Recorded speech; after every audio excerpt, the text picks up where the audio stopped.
정글러로 평가를 받고 있는데 그 이유를 정말 제대로 보여준 것 같아요. 네, 특히 이번 3원 바텀이 정말 고통받는 라인전이었거든요. 근데 그 라인전을 이제 카직스 암살자가 딱 나오면서 숨통을 한번 트이는 순간 아예 분위기가 반전됐다고 볼 수 있습니다. 그리고 캐니언을 어떤 돌격 대장으로서 갈리오도 호응을 해주고 모르가나도 서브를 해주고 갱플랭크도 궁을 깔아주는 등 역시나 계속 강조하는 팀 차원으로 쓴 담원도 참 대단하다는 생각이 들고 중계진분들이 약간 오해가 생길 수 있는 멘트는 저는 카직스를 버린 적이 없거든요. 네, 최근에 열심히 카직스 하고 있고 카직스 제3의 전성기가 왔다는 거 저도 확신하고 지금 골을 먹으려고 준비하고 있습니다. 네, 정말 중요한 장면마다 카직스가 활약하는 모습을 만나봤습니다. 다음 경기는 어떻게 예상하시나요? 네, 전략이 좀 맞붙는 내용이었기 때문에 젠지도 충분히 뱀픽을 통해서 좀 뭔가 방향을 틀어볼 수 있지 않을까 싶어서 이 세트는 저희가 한번 다시 두고 봐야 되지 않나 이런 생각이 듭니다.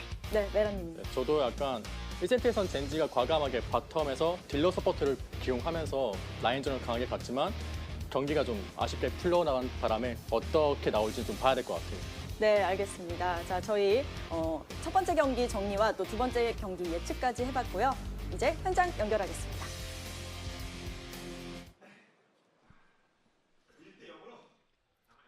Welcome back, guys, to the caster desk. And Canyon, a well-deserved MVP for that first game. It was a Kha'Zix masterclass. It was just a really tricky game and tricky draft for Damwon to pull off. We already outlined how the game was expected to go, but in spite of that, they made some really good moves, and then you say, okay, what went wrong for Gen G? And people will look at the draft and be like, Varus, Morgana, this is Varus, Vel'Koz, what are you thinking? They had a double bot lane counter pick and didn't hold a CS lead. They weren't able to actually take a turret from it or find a meaningful gold lead through it. There were a lot of parts of the draft that isolated, gave big advantages to Gen G, and they also had the win condition of, we get Baron, the enemy team's in a lot of trouble. None of that ever happened, and it felt like they couldn't take the puzzle, the pieces of the puzzle together and actually put the jigsaw puzzle and make something significant out of it. So despite having some good tools, I think it fell apart on execution. That said, you can just throw away and go more conventional in game number 2, and that's how I imagine Gen G will approach this game 2 draft. Yeah, I have a feeling they won't allow the Tahm Kench Ezreal to be banned second round. In this second game, that does make a lot of sense, and their game plan did make sense to me. You know, the idea was play it slow, get to the late game, Kha'Zix is irrelevant, and then go from there, and things are fine. You've got a Sejuani who can do anything that she wants, you know, just be a big, beefy frontline, and be a lot more relevant in those fights. However, it just straight up did not happen, and getting those sieges to the point where they could utilize Ruler on the Varus with all the lethality just didn't quite work, despite the fact that he did ridiculous damage numbers, as Varus is wont to do when he builds all of those lethality items. I want to draw my attention to a game 2 draft. Just look at Hoyt over there, just getting some rallying calls going. Nuclear seems a bit more muted. Sounds like the headsets. So once again, the issue, it seems like maybe the coach's headsets need a bit of a throw it through the wash, Atlas. Yeah, Let's I think put it into or the maybe washing it's machine. been thrown through the wash a few too many times. They need it to be and we clean need to for the stop, first day. Stop throwing it through the wash. That's not how you deal with electronics, guys. Well, baby steps. Yeah, rookie mistake. I mean, these are the things that happen on day one. You accidentally put your coach's headsets through the wash, which is what we've come up with as the explanation for this particular situation. I believe it may have been resolved, as we can see. We definitely see how we thought the Kha'Zix versus Sejuani matchup was going to go when it was Tarzan versus Canyon. Yes, exactly. A lot has changed since then, and Sejuani is basically a different champion now. On patch 9.1, live service we're on today, basically, guys. Same patch as live. So given all of that, all the final interactions we'll have to know, but with that right logo, must be time for game number 2. Yep. Let's do it. Pick and ban for game 2. Blue side will be now occupied by Gen G. Damwon Gaming now having to ban away those more powerful picks. We'll see what they are going to go for as far as their desired outcome there, because the Cassiopeia, we'll see whether it sneaks through yet again, because it wasn't necessarily the Cassio that had any real impact on how that game ended. And you think again about what the bans were. Jace, Aatrox, Camille was largely about Nogari, right? And we also had the pre-match where Peanut, Cuve all talking about how good Nogari is, the top laner of Damwon Gaming. The issue with just banning out top lane carries that are in the meta is that Nogari would just say, what about GP? What about Quinn? Rise. You know what I mean? He'll always have something. He has an extended bench because he's a carry player. So I think it's much smarter to ban away other tools and take your focus away, and I think Gen G have obliged. Jace maybe banned towards Nogari, but Galio and Cassiopeia Will Showmaker just jump on the Lissandra that didn't work, or will we see something different from the Damwon mid lane? Yeah, certainly a few different options here for Showmaker. I personally want to see is Zoe up against LCK level opponents, because he played it a hell of a lot in Challenger and had an absolutely disgusting win rate in KDA on that champion. And that's the fun thing if all the focus is on Showmaker is, what about 5th pick on the red side? Because that's the time when Showmaker can pull out a very impressive last pick. Now, Damwon haven't been finding their victories from that ever since they played Katarina in that first game right at the start of Casper Cup, so we're not sure we're going to be seeing any Showmaker last picks, but with the Urgot taking him first round, the ambiguity will be extended for a little while. Yeah, Rakan, of course, was banned in second round by Genji in game number 1, but these aren't necessarily jumping off the page as crazy, like, first pickable champions on the Damwon side. Aurelia, however, is certainly gigantic priority. I don't think we've seen her off the ban list so far today, and in fact, she was banned in game 1 and both games of our first series as well. Flex laners for Genji, 2-way flex on the Aurelia, 3-way flex on the Victor, and I think this is actually a pretty good time for Showmaker to lock in the Xayah. Xayah Rakan can go in against whatever hodgepodge lane it is, whether it's Victor bot lane or a more traditional AD carry, and does shave off some potential matchups that lose pretty hard to Xayah Rakan. And now this is at the cost of a jungle, though. This is going to be at the cost of a jungle to the side of Damwon Gaming. They will definitely take some jungle bans, you would imagine. Probably time to start loading in the Kha'Zix ban, even if that matchup has been successful in the past. You can imagine the Canyon does have a few other options, but I certainly agree with you. Make sure that you can tighten that champion pool as much as you possibly can. Ezreal to be banned away, followed by, most likely, that Tahm Kench on the side of Damwon Gaming, just to get rid of as much comfort for Genji as possible. Kha'Zix, like you say, taken away. And there's the Tahm. Didn't even need to think about it, apparently. See what Canyon will play. Camille looked pretty clean in the Casper Cup, but Camille priority's definitely lower and lower, and Sejuani was always a matchup where she could just ult you in the mid game and you got turned on and died if you weren't already way ahead. So we'll see what the Genji choice is here. Double banning jungle's definitely one way to go, but they won't. They'll ban away the Rise. Very interesting here. Wow. It is a Nogari favorite. Nuclear plays in the bot lane as well, and Showmaker's played it in the past, so I can understand it to some degree, but it's not like Rise excels against the matchup they're in, and we're going to see an oldie but a goodie. That is an oldie. We're going to see the champion that only we saw Tarzan dare to play in Casper Cup. We weren't convinced of it at the time. It went on to win, but it felt a bit in spite of the Taliyah pick. We will see Taliyah jungle, another strong skirmisher that it's going to be very difficult for even buffed Sejuani to outdamage. The thing that's really exciting now is that, yes, we get to see this cool bottom lane picked up. Leona Varus is certainly very high octane and does give you that Leona counter matchup into the Rakan as well. A lot of power there.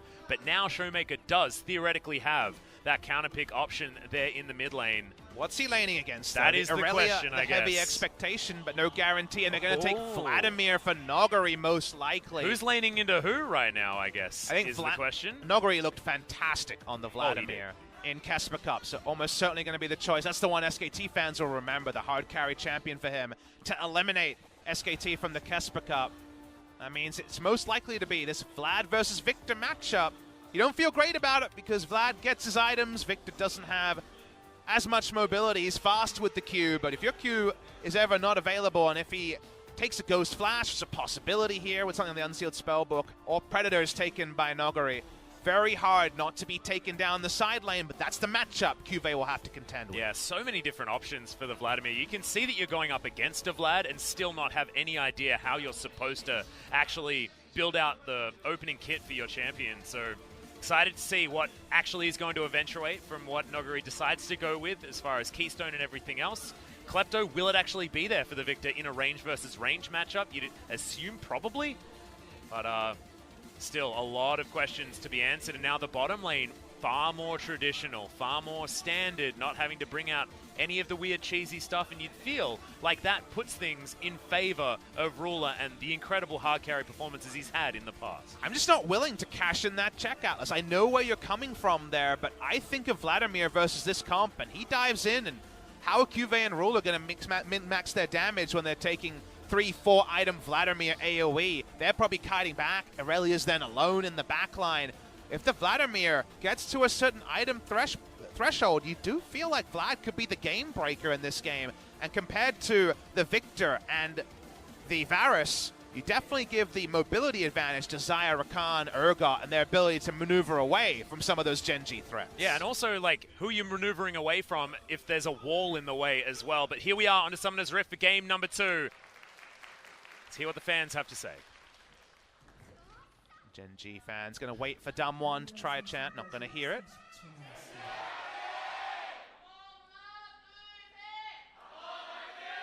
Chants come in, and Atlas, the reason why the camera lingered is that's Crown skin being worn by Canyon, so a bit of gamesmanship here. Crown has already gone on record and said he doesn't like seeing junglers use his skin, so he's already very much, you know, very opinionated about his Taliyah skin, but we're seeing it against Gen.G, and that's a fun thing. Yeah, we are only a Gnar and a Jarvan away from having all of them in this particular game. As I haven't checked out the bottom lane. Hoyt is not agreeing with you there. Yeah. He's decided to go to the Cosmic side. Thankfully, Nuclear is there with us, so we're fine. We'll have to wait. I don't know if I've ever seen the Samsung Galaxy bot lane skins be used by another Korean team just yet. Both of them at the same time. I haven't seen. We've seen one and the other. We've seen the mismatch, but well, we've definitely seen. Well, we've seen actually the yes, owners of the skin use it in the Asia Games. That was an exciting one. Watching the whole crew pick up the same team comp. And people around the world will be happy to see that's not a comet. That is going to be lethal tempo onto Ruler, so the much more standard auto attack Varus that theoretically should have a happier time in the late game. Yeah. Also should be able to scale into the mid game just fine as well if they can get the right fights for him as well. And you also say they held their bot lane for long enough that they have Leona versus Rakan considered a counter pick because the Zenith Blade follows through the battle dance and all the mobility that a Rakan has, and Ruler can outrange on trades and get some good harass in. So this is actually, once again, a strong 2v2 lane, but not to the degree that we saw in game number 1, and Gen.G couldn't turn that into a meaningful advantage, even though they had the Vel'Koz Varus counter picks to the Morgana. So given all of that, let's see what Canyon can make sense of this. He's level 2, but level 2 Taliyah is already a terror. Yep, a lot of wards available here on the side of Damwon as well, so they were able to spot whether any wards have gone in very recently, and now he's going to make his way in. Is that seismic shove going to land? It is going to hit onto Life, who tries to get out. It isn't able to quite get in there. We do get the knock-up right on the edge as the last auto. Is it there? And no, it's going to be the Ignite, and Hoyt picks up first blood on the bottom side. Level 2 Taliyah damaged champions wasn't nerfed, and that means the champion goes down. So much patience. There was a Jaws-like moment as we were waiting for anyone to show something, but Hoyt only revealed himself after the W was already on the ground and revealed. Really nice timings and understanding of damage output from Damwon. And also juking out the Zenith Blade that would have saved Life's life as well was really beautiful. Life goes down, not overkilled by much in this case, but taken down. Nice gank timing, and Canyon was so patient, he was level 2 and chilled for 20 seconds, waiting for the right moment to strike. And wait for it, he did.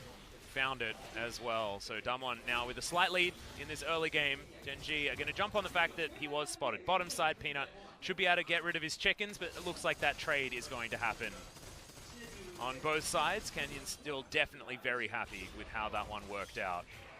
Happy enough to trade camps.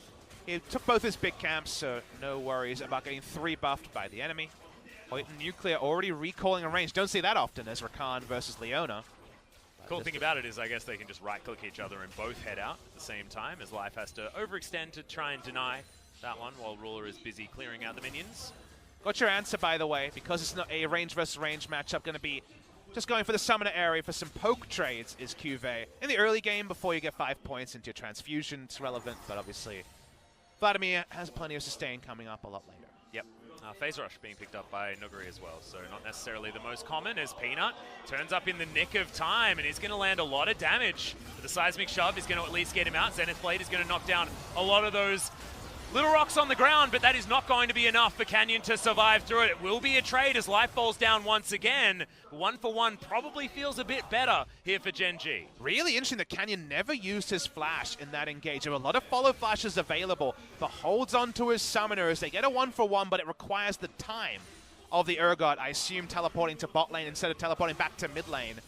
We get the confirmation of that, yes. Remember, his flash is open. He can just flash over the fat part of the wall is what I was trying to get to. But instead, they're just hoping that he could escape on a sliver. Not to happen. They get the confusion there. and the damage comes through, but Showmaker, instead of teleporting to mid lane, comes bot, loses half a minion wave, but the answering kill and the flash still, importantly, available for Taliyah. Yeah, it does mean it will still be an advantageous trade here for Damwon. Keeping that pressure up on the bottom side is especially good, but Ruler does have an advantage here with the big wave pushing in as Canyon spots Peanut there poking his head out for that moment. And Fly with a big minion wave to deal with won't be able to back up the Sejuani as Showmaker turns up. And that will mean Rift Scuttler should go over to Canyon as Peanut with a little bit of damage down, but pretty comfortable as Permafrost is going to be denied by the Disdain. Importantly there, they know Showmaker's not level 6, and they can check in with their mid laner and ask Fly, hey, how far are you away from level 6? They know there's not enough experience for it, so no chance of the level 6, so it would mess up the potential 2v2. So it's just Peanut trying to stick around and maybe smite away a minion. And speaking of level 6. Yeah, Fly's got there. It's not the same sort of matchup where you're seeing a mage and you're like, well, Aurelia just kills them at level 6. And that's actually rewind further, Atlas. Uh-huh. It's not really a Fly champion, because it's Fly on Aurelia, kind of like when Crown was attempting to play some of these champions at Worlds and looking a step away. Fly is Aurelian Soul. Fly is a Zoe player. But when it comes to things that play 4 lane rather than dodge lane, he struggled on champions like that before. You definitely don't think of him as an assassin player, even though he's had some LeBlanc games in the past. So given that, we still have to remain to be convinced a little bit that he can be as clean as some of our other Aurelia players will be over the course of LCK Spring. And right now he has a bit of a smorgasbord of items as well as he's heading towards the Phage. And the Sheen wants to probably get the Sheen as quickly as possible, but couldn't quite afford it. So not feeling the strongest right now on the Aurelia until that item does come in. Showmaker very, very comfortable now. Very even on CS though in the mid lane, top lane. A similar story, but Noguri with a slight advantage. Life down here on the bottom side. Ruler still making that Q look like he's building lethality, but he's not. He'll draw the Cutlass now in his back pocket. And with his support dying twice, you'll notice still up in CS is Ruler, because the Varus does very well in the matchup. Again, it was a first round Zyra Khan, so there was plenty of rope given by Damwon Gaming to Gen G, but they already subverted expectations in game number 1 after counter picks, and we're still waiting to see Gen G actually find a kill in the bot lane during the laning phase in either of the games. Yeah, and also, both of those kills, at least contribution went to Nuclear as well. So despite the fact that he is behind a little bit in farm, he's still doing absolutely okay as far as his trajectory towards those first 3 items. Peanut gravitating towards the bottom side of the map alongside Canyon. Good jungler sense for both of these guys to realize where everyone is. Control ward at the back of the pit here will be cleaned out, or at least noted by Damwon. Side control would be a pretty big thing for Damwon to evolve, because then Canyon has the global to be able to threaten. Wait, unfortunately, Caster reaction there was enough. It was. Don't Peanut's worry, coming he in auto-attacked anyway. him. Now, what is that? I think that's a visual bug. Man, yes, it is. that was an epic visual bug. Yeah, that looked like Peanut had a Kha'Zix ult that didn't quite exist because that looked Hoyt like, was playing well, around my with 80 it. carry missed his ult, so I'm giving up my life. GG. Yep. But no, just a visual bug, guys. On our end, the players did not have to survive through that one. I think that's because Peanut didn't put in like a different command for quite some time or something like that. As Canyon, he might need to be worried at this point in time. Half of his health bar taken away, but Peanut, not a lot of follow-up. Yeah, we see it most often with Shelly. The Rift Herald is the one, And because Sion, it has yeah. very fixed movement commands that looks really wonky, and it seems like Sejuani somehow That was fell definitely into the that as well. longest one I've ever It seen. was, because it was like 6 seconds. Yeah, and he's just chilling behind. Okay. Well, you know who's anyway, not chilling? Life. Life is, oh no, still going to be able to use the flash to get Ooh. over, but I actually thought that he'd shorted the wall there a little bit too much. Hoyt, in Canyon his side. attempt to be charming, charmed the minions, because he was a bit too frisky on pulling the trigger on that one. That means ult is down. Always a potential to turn this around for life, but yep. Couple of summoners blown, but nothing else in the bot. Yeah, not a lot of, as far as time is concerned for both of those ultimates as well. Weaver's Wall, as well as the quickness, should be available relatively soon. See whether Canyon is going to make another bottom lane journey. Right now, heading towards top side, where his only camp that he has on the map is available in the Krugs. Just CDR abusing from Noguri for now, but eventually will have a lot of impressive items to his name. That was a little bit frustrating for Hoyt, who wanted to just join in on Nuclear's back, and then Nuclear decided to cancel it. So he looked a little bit foolish. As Noguri, okay, it's found Cuvee. Not a lot of mana here on the Victor. Yeah, Chaos Cuvee dropped Dominant the already ult been to used. push it, and then Yeah. Noguri tanked up the minion wave, so The that frustrated Doinby Cuvee. tactic. That's what it's always about. We've had it as early as Reginald's level 1 ignites on Annie mid lane. It's all about lane control, baby, and whether you do that by ulting Yep. or zoning out the enemy. Cuvee wanted to push, and Noguri said no thank you. Yep. When it came to, I think, Chaos Storming minion waves, I think Doinby is the one that did it actually every time he hit level 6. He was the first to do Instantly. it, for sure. Yeah. That was always the meme when I was watching your LPL cast in the breaks of my LCK games. Yep. Yep. Good times. As Hoyt grand exits that tri-brush, but so much vision available here for Damwon. Very comfortable on the bottom side, which is certainly the danger zone when it comes to anyone facing off against Gen G. Ruler, so strong in the laning phase, especially on a champion that's able to command so much respect like this Varus. In a game where the jungle matchup's been a lot more even than it proved to be in game number 1, do remember that you're kind of going camp for camp here. Talia doesn't obliterate people's farm numbers anymore from the jungle because they nerfed her clear speed. Yeah. And because of that, if we come in with equal gold Sejuani and Talia in the late game, you pretty much take Sejuani 9 times out of 10, barring an amazing play with the ult or maybe even the W. So given that, the reliability of Peanut's role in this game is kind of ironclad. It's basically 100%. Meanwhile, for Canyon, you have to be creative to make the Talia work. You have to really use all of her abilities to its maximum, and there's no guarantee right now, 11 minutes into the game, that a 2v2 skirmish involving junglers is won by the team with Talia. Well, at the moment, Peanut's looking for a bit of a gank here towards the bottom side of the map, and Talia is off the map right now. Darkseal was purchased here by Canyon as he goes for a little bit of a back, but already had that Runic Echoes completed. So now, once again, it's Peanut's chance, and here's the Wombo combo. I thought there might have been a Rakan there, but I could have also been wrong, Papa. That's what you do when you have the Leona against Rakan. Just kill the Rakan whenever he walks up. He was sitting in vision. Noguri on the top side going 50-50 on this trade. No summoner advantage here, so no chance of a solo kill. But there's a good news story.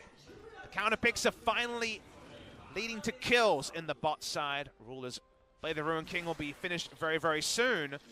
So this time at least, there are no Infernal Drakes to go begging for Damwon. That looked possible a few minutes ago when Talia was getting some good moments in.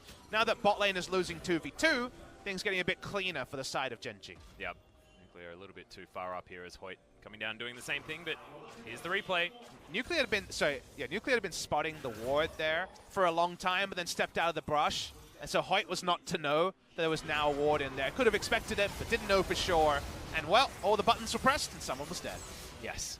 And that CC bar that we always look out for in moments like that, yeah, it was very white for the entire time. So people sometimes ask, what is the CC bar? It's above, actually. The traditional bars you look at, the first one, we call it the chocolate bar, it's the health bar. Below that's the mana bar. Above it's the CC bar. It's in white. Let's wait for it. There it is. It's just where the name was a second ago is Hoyt. Yeah, thanks Hoyt for getting CC'd for us so that we could at least have a look at what the bar I looks coordinated like. that with Hoyt before the game. Don't worry about got it. I just said 13:28. That's when you need to face check and show us the CC bar. Well, have you coordinated this top lane dive? As Cuvee might be a little bit surprised about this one as Canyon just steps up. There's a gravity field there, and look at that burst damage. Just amazing. And Noguri picked up the turret aggro, and he's got a sanguine pool to get out of it. Feels like we're watching synchronized swimming and we're holding up 10 boards right there, because that was Yep. that was super clean from Noguri. Didn't actually have ult to begin it, and then it actually ended up being overkill because Victor's still very squishy. The Hemoplate goes down. Cuvee follows up pretty quickly. That does mean they know jungle is topside, though, and we're going to see an Infernal for Rift Herald trade between the two teams. Yep, Peanut knows that he's been spotted there as well as the ward just died, but nothing really going to be done about it because this Rift Herald will be the trade that's accepted by Damwon. Not a lot that Gen G can do about it. So Showmaker here in the mid lane as we check in on the CS. Fly certainly doing a great job there, but hasn't been able to bully the Urgot around or anything like that, despite the fact that that Trinity Force has been gained. And Black Cleaver on the side of Showmaker, not exactly the same kind of power spike. This is one of those rare games where we have, carries on both sides. We have 8 carry champions. This guy has 7 in a Sejuani, but she does enough damage these days. Yeah, it feels like a carry. We're actually... The Infernal for Rift Herald trade, which is usually pretty 50-50, right? Because Infernal's so good with 1 stack, and Rift Herald gets you a big lead pretty immediately. It's not a scaling Drake, for example. Yeah. But this is one game where I think Damwon Gaming would have probably preferred the Infernal, just because they had the Vladimir, and that would have made the time for which Vladimir reaches critical mass and kind of wins the game alone a little bit earlier. But I don't feel like the Infernal, let's say there's no counter Infernal for Damwon, I feel like it's not enough to nudge Gen.G meaningfully ahead like it would be in other games, just because Vlad is going to be such a monster if he keeps up his CS. And at 156, 20 CS up in his lane, Nogari's definitely, you know, the forecast is cloudy for the 5v5 team fighting for Gen.G later. And being ahead of the clock at 15 minutes is no mean feat as well, especially with just the amount of minions that are there. He has not missed many of them, Papa. As Chaos Storm going to be utilized once again from Cuvée, he's been feeling the pressure like crazy on the top side. Down almost 30 CS, and Nogari now doing his best singed impression on the top side. He's proxying the wave, and right now, Peanut hasn't walked up to ult just yet. They don't have deep vision. Very smart lane control ward. Makes us play way harder. If you have lane vision spotting if the jungler is behind the turret, Peanut goes in instantly. But because the double control ward is there, they get the chunk out. Nuclear will now have to move back, but they're sending more members. How long can Damwon keep this turret up while Vladimir grows his lead top?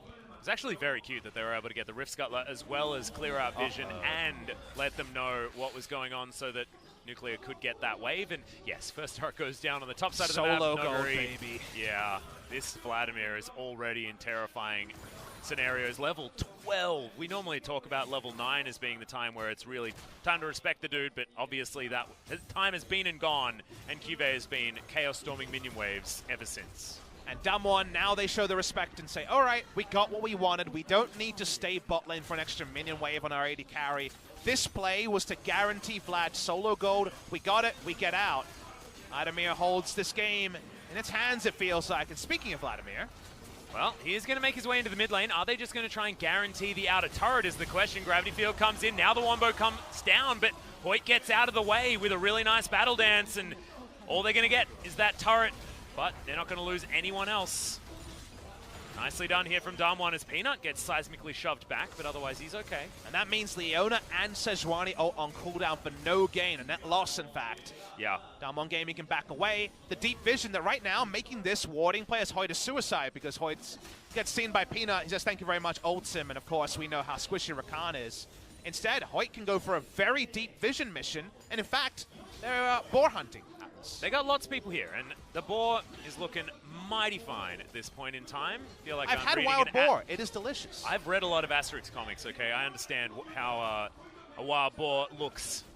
I don't know what it tastes like, but damn, it looks tasty. I mean, that's actually the... See, we actually got the synergy going here, because I was a huge Asterix fan myself. Yeah. When I finally got to eat wild boar, it was a great moment. It didn't disappoint? No, oh, it man, didn't. because I've actually been scared because I don't want to ruin that image in my mind of the most tasty thing ever. Recommend it. All right, maybe we can go for boar sometime. This game number 2 hasn't been as much of a bore as game number 1, which we appreciate. That being said, I think, you know, yes, I agree it was slower. It was definitely slower, but game number 1 had a lot of intricacies and interesting stuff to it. I still was a big fan. Hey, not everyone is about, you know, different strokes versus different that's true. folks. Kind of situation going on there. We got all of those things going on this particular game. Nuclear comes in, wave clears. The 30 CS lead to Ruler in the bot lane is probably the most apparent thing, but right now the items aren't the oomph items, right? He's got a Merc Treads rather than the Rage Blade. Yeah. Maybe the Rage Blade timing and utilizing that to its maximum is what we really have to inspect from Gen.G, because Nogari, look at those items. Yeah. He wants a death cap, a pretty sweet hat, and also maybe some move fast boots, pretty fast. And that move fast orb as well. Yep. And the Spellbinder wants to pick up one of those if he can find it. Let's just go as fast as we possibly can. But he put the brakes on it. He was like, hang on, I'm doing really well. I'm just going to buy 2 of the biggest sticks in the shop, and let's turn it into a hat and go to town. Nogari from a flank is probably going to be a multi-kill. So because of that, Gen.G have to be pretty on point with how they play this Drake. Notice it's not a Infernal this time, it's Peanut. Yeah, taking way too much damage there as the Arctic Assault is very late, but they just explode the Vladimir. It was all a bait the entire time. They trade 1 for 1 as Fly does end up going down, but that's not the team fight that Damwon wanted. They wanted to find a whitewash there, and instead they find themselves without their Vladimir. And in desperation, they use multiple summoners there just to get a kill out of it, because they're so worried that with Nogari dying instantly, this could happen. He's in so much trouble. Cuvée still does a heck of a lot of damage as the death rate. Not quite enough, but the Chaos Storm got him the heck out of that fight, and Peanut has already started off this Drake health bars and what we need to be careful of, but Ruler still has a piercing arrow, and we've got 6 seconds on a teleport Vladimir that Gen G needs to respect. So important that they blow up Nogari. Ends up being a 1-for-1, but because of the teleport, that's the last point that we have to note. The teleport being up means that they have to back away. It's also only an Ocean Drake in comparison to the Infernal. Nogari comes in. Let's watch for a W timing. The CC bar once again is there, and it never actually ends from just the Glacial Prison being enough to take him down. And it was so strange because it looked like Peanut had just AFK'd from his computer or something weird like that, but capitalized on it beautifully. Nogari has not gone for Merc Treads this game. He has just stuck with the, I need to be an AoE burst threat build, and I can't fault him for that, but you have to be safety first with your use of the Sanguine Pool then. You can't afford to be backloaded or try to dodge an ability with that. Instead, turned upon, dispatched, and that does slow down what was feeling like an advance from Damwon Gaming. In fact, if you inspect the gold, there's nothing to split the two teams. No, it's exactly the same now. Damwon even a turret in the lead, as you can see Fly making a visit towards the top side, so might be able to actually even out what is the standing gold on the map, putting Gen G in the lead, largely to do with the fact that mid lane and bottom lane are ahead. So we need to start looking at the team compositions. Will the Vladimir be the immovable object? Will it be Gen G behind Ruler with this far more DPS-focused build, able to make their way in the late game? And I think everyone's thinking, let's hope it's Gen G so we can see more out of this matchup, because it's been so back and forth and so interesting. With how it's been worked out, turret traded will be the answer here, as Peanut unable to steal away the Krug camp from Showmaker. And waiting also to see what Fly can get out of Aurelia, because if this was BDD on Aurelia, we'd really be sliding the game more to the side of Gen G. We'd be saying things like, well, if not for Vladimir, everything's lined up. Aurelia should be able to look at Talia, Xayah, or Rakan and basically one-shot them and get in and out very easily. But because this is Fly, I believe his competitive debut on the Aurelia, given that particular fact, we are going to be waiting a little bit more and see if he can fulfill the potential the champion innately does provide. Did land that Vanguard's Edge, so that's certainly something to put into the bank as far as doing well. Someone now starting to extend an advantage, able to open up a few more camps for themselves, get a little bit more invading done. They do have the extra turret under their belt, despite that trade happening earlier on. Peanut waiting in the wings. And could this be the time where Canyon starts to slip off as far as his relevance, and Peanut starts to improve as far as his, as he gets tankier and tankier, providing that front line that Gen G needed? So let's tell you what you need to look for. So here we go. Yeah, lands the ult. Peanut trying to demonstrate that for us right away, as Chains of Corruption not going to get in there as Canyon does his best to escape, but there was no getting out of that one as Cuvée just plops the Chaos Storm right on top of him.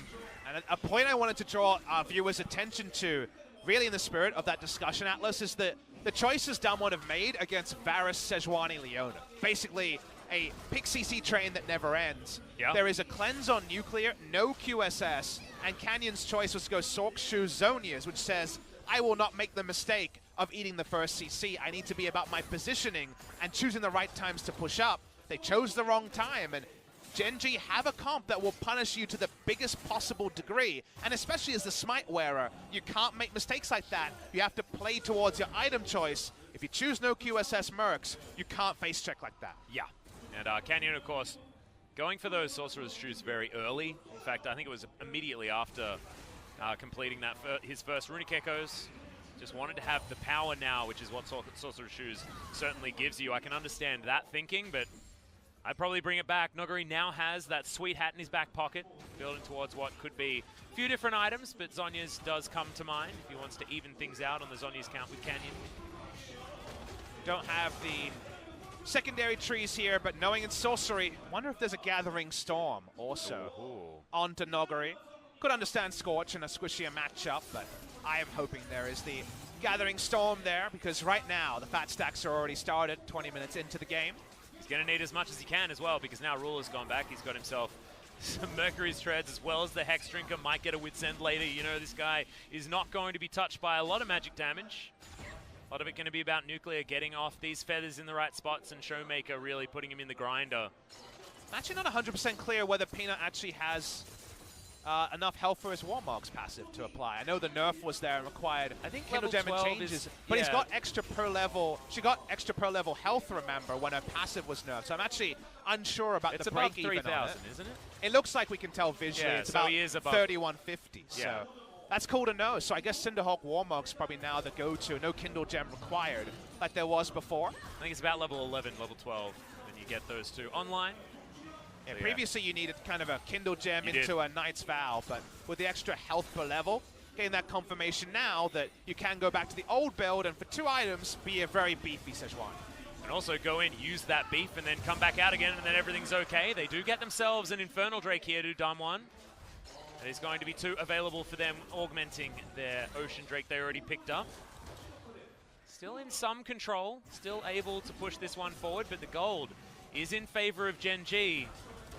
Can Damwon find the fights that they're looking for? They're looking for it now as in goes the quickness. Grand entrance there, but Ruler does have the flash to get him out. The weave as well, the Vanguard's Edge. Massive damage coming in from Fly, but Life is getting taken down. The Vladimir is still gigantic, and the Aurelia is going to fall. Crimson Rush not there, but the Chaos Storm is going to fall down. It's a 1-for-1, another Grand entrance, but Hoyt has to get himself out of there, so brittle. Damwon Such a continues to problem. fight because TP is still up on the Vladimir. Wanted to bait Gen G and continue to play this out. They won't get that particular reward, but that was a lot closer than we might have expected. Showmaker missed his ultimate at the start, so there was no fear beyond death to be potentially arming. Damwon walks up. Yeah, Cube, the flash from Nuclear, actually just trying to burst him down. He's so close to death, but is going to pick up the kills. And now Life, there is nothing he can do. He's a facilitator, not a killer. That Zenith Blade is not going to find Nuclear, and Damwon Gaming steal all the kills and the turret. And that is some next level calculation coming through from Damwon Gaming. The subtitle of this season, it feels like, is all about the advance of the new generation. Griffin the big favorite because of their domination of Kesper Cup and impressive performances last year. Damwon are the other new hopefuls joining them. We watch the replay here. It begins with a Talia wall into an excellent engagement. I love this as set point play. The ult doesn't get any value onto Ruler, so no fear beyond death. And while they start the advance here, there's no further capitalization, and Ruler can't get too many autos into the fight. And Showmaker's Disdain actually just pulled the Aurelia away from Hoyt so that she didn't have time to activate, had to go straight into the Hourglass. Oh man, there were so many things that went on in that very small window of time. I feel like it has happened to League of Legends. People have been saying a lot about it being a little bit more bursty these days. Certainly does mean that there is so much more going on that we need to think about. That was no exception in that particular fight. And everything going to hell afterwards in a handbag. Now, because the Baron was taken during the replay, that's a really big tipping point, and you better hope you blow up Vladimir before he starts pressing his buttons, because the Void stuff is now done.